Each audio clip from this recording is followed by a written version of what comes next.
चला तर नमस्कार मित्रांनो, आज आपण आपल्या चालू घडामोडीचा चौथा दिवस बघतोय. मित्रांनो, आज या लेक्चर मध्ये आपण महत्त्वाच्या चालू क्रीडा घडामोडी पाहणार आहोत. या लेक्चर मध्ये आज महत्त्वाचे क्रिकेटची स्पर्धा असेल, फुटबॉलची स्पर्धा असेल, ज्याच्यावरती तुम्हाला परीक्षेला वारंवार प्रश्न येतो, अशा महत्त्वाच्या घडामोडी आज आपण पाहणार आहोत. तर चला तर वेळ न घालवता आपण आपल्या आजच्या चौथ्या दिवसाला सुरुवात करूया मित्रांनो. बघा, पहिली घडामोड बघा मित्रांनो, पहिलीच घडामोड आहे आणि खूप महत्त्वाची घडामोड आहे मित्रांनो. महिला क्रिकेट वर्ल्ड कप 2025 खूप आणि खूप महत्वाची गोष्ट आहे आणि आपल्या देशासाठी आनंदाची गोष्ट आहे की आपल्या देशानं 2025 चा महिला वर्ल्ड कप जिंकलेला आहे. बघा मित्रांनो, 2025 चा महिला क्रिकेट वर्ल्ड कप यजमान देश कोण होते तर भारत आणि श्रीलंका या दोन देशांमध्ये ही स्पर्धा पार पडलेली मित्रांनो. बघा, तर प्रकार कोणता होता तर एक दिवसीय प्रकार, म्हणजेच कोणता प्रकार तर ओडीआय. कोणता प्रकार तर ओडीआय. एक मिनिट कोणता प्रकार तर ओडीआय मित्रांनो. लाईट लावलेली नव्हती. बघा मग पुढं सहभागी संघ होते मित्रांनो एकूण 8. सहभागी संघ किती होते?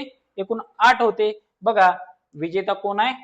अभिमानाची गोष्ट आहे, भारत पहिल्यांदाच महिला विश्वचषक जिंकलेला आहे. ह्या दृष्टिकोनातून ही खूप आयएमपी गोष्ट आहे तुमच्यासाठी मित्रांनो. तुम्हाला पेपरला याच्यावरती प्रश्न हमखास येण्याचे चान्सेस आहेत. आणि उपविजेता कोणता संघ आहे म्हणलं तर मित्रांनो, उपविजेता संघ आहे दक्षिण आफ्रिका. उपविजेता आहे दक्षिण आफ्रिका. अंतिम सामना मित्रांनो कुठे पार पडला होता तर अंतिम सामना पार पडला होता डी.वाय. पाटील स्टेडियम, नवी मुंबई येथे. पुढे पहा, काही गोष्टी महत्वाच्या आहेत. पुढे बघा सामनावीर. तुम्हाला सामनावीर याच्यावरती प्रश्न विचारला जातो. सामनावीर कोण होती? शेफाली वर्मा. आणि मालिकावीर कोण होती? दीप्ती शर्मा. वर्मा शर्मा. मालिकावीर आणि सामनावीर एवढं ध्यानात ठेवा. मालिकावीर दीप्ती शर्मा आणि सामनावीर शेफाली वर्मा. पुढे बघा, भारताची कर्णधार ही तुम्हाला विचारली जाऊ शकते. भारताची कर्णधार कोण होती तर हरमनप्रीत कौर ही भारताची कर्णधार होती. आणि दक्षिण आफ्रिकेची कर्णधार कोण तर लारा ओल्वार्ड. मित्रांनो, आपल्याला एकही पॉइंट मिस करायचा नाही. या टॉपिक वरती प्रश्न येणार आहे आपल्याला माहिती आहे, मग तो परिपूर्ण टॉपिक करणं गरजेचं आहे. चारही बाजूनं त्याला घोळून करणं आपलं काम आहे. समजलं? तर पुढे बघा, पुढची महत्वाची घडामोड, एवढंच महत्वाचं आहे तेवढंच करा. पुढची महत्वाची घडामोड बघा, बुद्धिबळ वर्ल्ड कप स्पर्धा. ही पण खूप महत्वाची स्पर्धा आहे. बुद्धिबळ वर्ल्ड कप 2025 मित्रांनो. ठिकाण होतं गोवा. बघा, ठिकाण कुठं होतं? गोवा होतं. विजेता कोणता आहे मित्रांनो? जाओखिर सिंदारोह. उझबेकिस्तानचा तो खेळाडू आहे, जाओखिर सिंदारोह, ज्यानं बुद्धिबळ वर्ल्ड कप 2025 जिंकलेली आहे. कळलं? आणि सिंदारोह हा वर्ल्ड कप जिंकणारा आजवरचा सर्वात तरुण खेळाडू ठरला आहे. सर्वात तरुण खेळाडू ठरलेला आहे. कळलं? एवढंच महत्वाचं आहे. यातलं ठिकाण आणि विजेता कोण आहे एवढंच महत्वाचं आहे. बाकीचं काही एवढं महत्वाचं नाही मित्रांनो. कळलं? पुढे बघा आतापर्यंतचे विजेते, भारतीय विजेते म्हणलं तर बघा, विश्वनाथ आनंद 2 वेळा विश्वनाथ आनंद विजेते आहेत आणि 1 वेळा दिव्या देशमुख. 1 वेळा दिव्या देशमुख. बघा पुढची घडामोड मित्रांनो महत्वाची. बघा, आयपीएल लिलाव. याच्यावरती प्रश्न तुम्हाला कसा विचारला जातो मित्रांनो की आयपीएल लिलावातला सर्वात महागडा खेळाडू कोण आणि तो कोणत्या संघानं करारबद्ध केलेला आहे, याच्यावरती तुम्हाला प्रश्न विचारला जातो. बघा मित्रांनो, आयपीएल लिलाव 2025. आयपीएल लिलाव 2025. बघा मित्रांनो, सर्वात महागडा खेळाडू कोण ठरलाय तर कॅमेरून ग्रीन हा सर्वात महागडा खेळाडू ठरलेला आहे. त्याला कोलकाता नाईट रायडर्सनं करारबद्ध केलेला आहे आणि त्याची किंमत किती होती तर 25.20 कोटी रुपये एवढी किंमत त्याला दिलेली आहे. तसेच तो आयपीएल इतिहासातील सर्वात महागडा परदेशी खेळाडू ठरलेला आहे.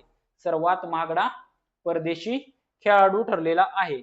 पुढे बघा, भारतीय खेळाडू कोणता सर्वात महाग तर मित्रांनो प्रशांत वीर. बघा, किंमत किती आहे तर 14.2 कोटी आणि त्याला घेतलंय चेन्नई सुपर किंग्जनं आणि तो भारतीय IPL च्या इतिहासातील सर्वात महागडा अनकॅप्ड खेळाडू ठरलेला आहे. नाव काय त्याचं?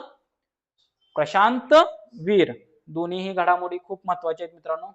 बघा पुढची महत्वाची घडामोड आहे महिला प्रीमियर लीग आणि याच्या अनुषंगानं एकूण संघ तुम्हाला विचारले जाऊ शकतात. महिला प्रीमियर लीग मध्ये खेळणारे एकूण संघ किती आहेत? तर 5 संघ आहेत. पुढे जाऊन विचारलं जाऊ शकतं की ह्या जे प्रीमियर लीगचा लिलाव झालता तर त्यामध्ये सर्वात जास्त महागडी खेळाडू कोणती? तर दीप्ती शर्मा ही सर्वात महागडी खेळाडू ठरलेली आहे. पुरुषांमध्ये जसं आपण कॅमेरून ग्रीनला बघितलं तसं महिलांमध्ये कोण आहे? दीप्ती शर्मा. बघा पुढची घडामोड महत्वाची बघा 2000 बघा राष्ट्रकुलच्या 2030च्या राष्ट्रकुल स्पर्धा अहमदाबाद मध्ये खूप IMP आहे. राष्ट्रकुल स्पर्धा महत्वाच्या स्पर्धा आहेत. त्या कुठं भरणार आहेत? तर अहमदाबाद मध्ये भरणार आहेत मित्रांनो. 2030 ला 2030च्या राष्ट्रकुल क्रीडा स्पर्धेचे यजमानपद अहमदाबादला देण्यात आलेले आहे आणि त्याला मान्यता ही राष्ट्रकुलच्या प्रतिनिधींनी दिलेली आहे. समजलं? राष्ट्रकुल स्पर्धा 2030च्या कुठं भरणार आहेत? तर अहमदाबाद येथे भरणार आहेत. समजलं? पुढची घडामोड पहा. बघा ही पण घडामोड खूप महत्वाची आहे. जानवी जिंदालनं वर्ल्ड रेकॉर्ड केलेला आहे. बघा चंदीगडची रहिवासी असलेली 17 वर्षीय जानवी जिंदल ही फ्री स्टाईल स्केटिंग मध्ये 5 गिनीज वर्ल्ड रेकॉर्ड करणारी सर्वात तरुण भारतीय मुलगी ठरलेली आहे. मग तिचा क्रीडा प्रकार कोणता आहे याच्यावरती प्रश्न विचारला जातो. तर क्रीडा प्रकार कोणता आहे तिचा? तर स्केटिंग. कोणता आहे? Free style skating.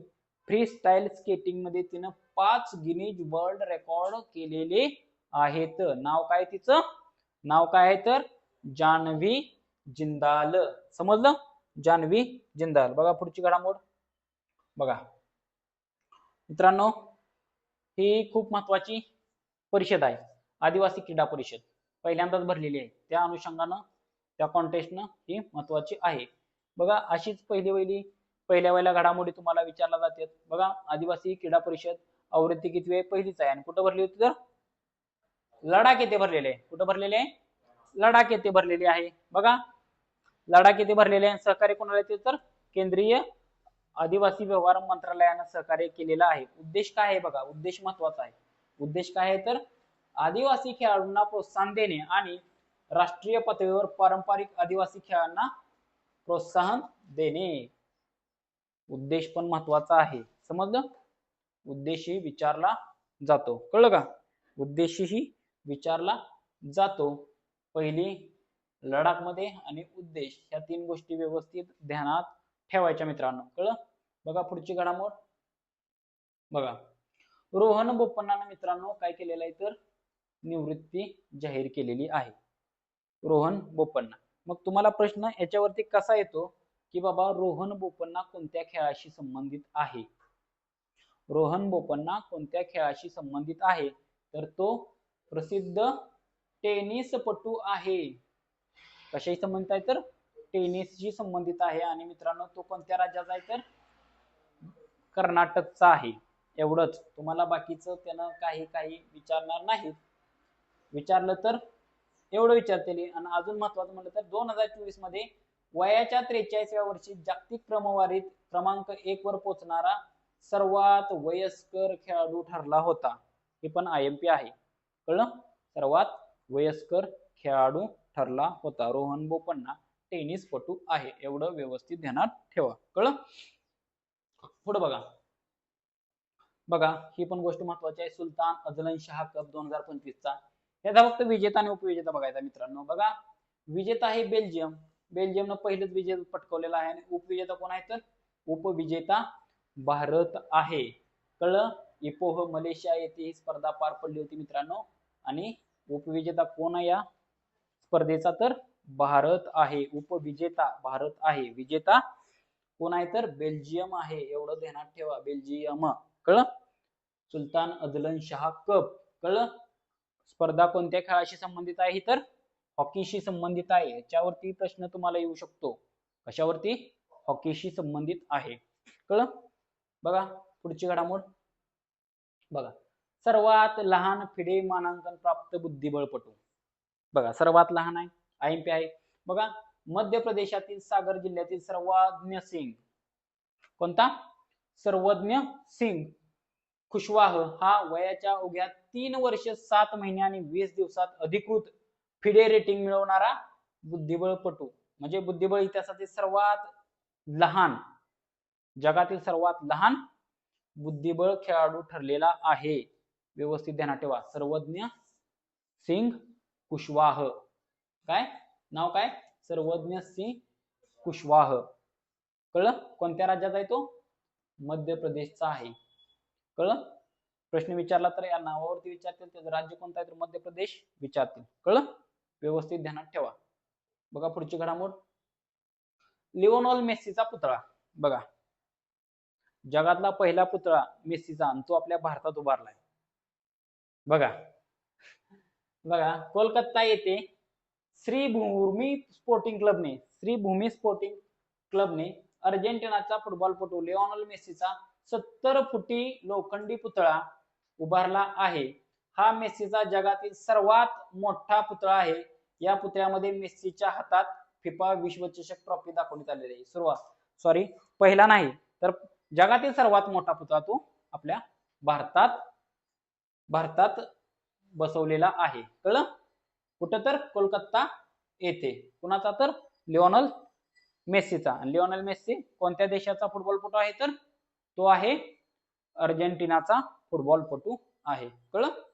बघा पुढची घडामोड, प्रोजेक्ट महादेवा फुटबॉल उपक्रम. प्रोजेक्ट महादेवा फुटबॉल उपक्रम ही महाराष्ट्राशी संबंधित गोष्ट आहे, महत्वाची गोष्ट आहे मित्रांनो, ध्यानात ठेवा. बघा फुटबॉल विकासात भर घालण्याच्या तसेच बघा देशाच्या फुटबॉल विकासात भर घालण्याच्या तसेच राज्यातील फुटबॉलपटूंना घडवण्याच्या उद्देशाने महाराष्ट्र इन्स्टिट्यूशन ऑफ ट्रान्सफॉर्मेशनने म्हणजेच मित्राने तयार केलेल्या प्रोजेक्ट महादेवा उपक्रमाचे 14 डिसेंबर 2025 रोजी मुंबईत लिओनेल मेस्सीच्या हस्ते अनावरण करण्यात आले. कुणाच्या हस्ते? लिओनेल मेस्सीच्या हस्ते. बघा किती महत्वाची गोष्ट आहे. प्रोजेक्ट महादेवाच्या पहिल्या तुकडीसाठी निवड करण्यात आलेल्या 60 मुलांना 5 वर्षाची पूर्ण शिष्यवृत्ती प्रदान करण्यात आली. राज्याच्या कानाकोपऱ्यातील प्रतिभावान फुटबॉलपटूंना शोधणे व त्यांना घडवणे आणि सक्षम करणे हा महादेवा महाराष्ट्राज ऑन फुटबॉल स्टार्स उपक्रमाचा उद्देश आहे. समजलं? जर तुम्हाला विचारलं की बाबा प्रोजेक्ट महादेवा कोणत्या खेळाशी संबंधित आहे तर त्याचं उत्तर काय असणार आहे? फुटबॉल. समजलं? फुटबॉलशी संबंधित असणार आहे. समजलं?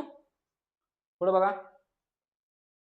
बघा MI सर्वात मौल्यवान IPL संघ. MI म्हणजेच मुंबई इंडियन्स हा सर्वात मौल्यवान IPL संघ ठरलेला आहे. ब्रँड फायनान्सच्या अहवालानुसार इंडियन प्रीमियर लीगच्या एकूण परिसंस्थेच्या मूल्यात 20% घट झाली आणि त्यामध्येच बरं का सर्वात जास्त म्हणजेच MI 108 दशलक्ष डॉलर मूल्यांकनासह IPL मधला सर्वात मौल्यवान संघ ठरलेला आहे. कोणता? मुंबई इंडियन्स. आपल्या सर्वांचा आवडता मुंबई इंडियन्स. कुणाचा? चेन्नई असेल, कुणाचा मुंबई असेल. समजलं का? याच्या व्यतिरिक्त दुसऱ्याचा कोणता? RCB एक झालं. बघा मग ही महत्वाची गोष्ट आहे. बघा मित्रांनो एवढ्या महत्वाच्या घडामोडी आपण पाहिलेल्या आहेत. ह्या घडामोडी खूप महत्वाच्या होत्या. याच्यावरती तुम्हाला आगामी येणाऱ्या परीक्षेत प्रश्न दिसणारच आहेत. आपलं चॅनल सबस्क्राईब करा मित्रांनो, तुमच्या मित्रांपर्यंत शेअर करा, लिंक शेअर करा, महाराष्ट्रातल्या कानाकोपऱ्यात लिंक पोचवा. धन्यवाद.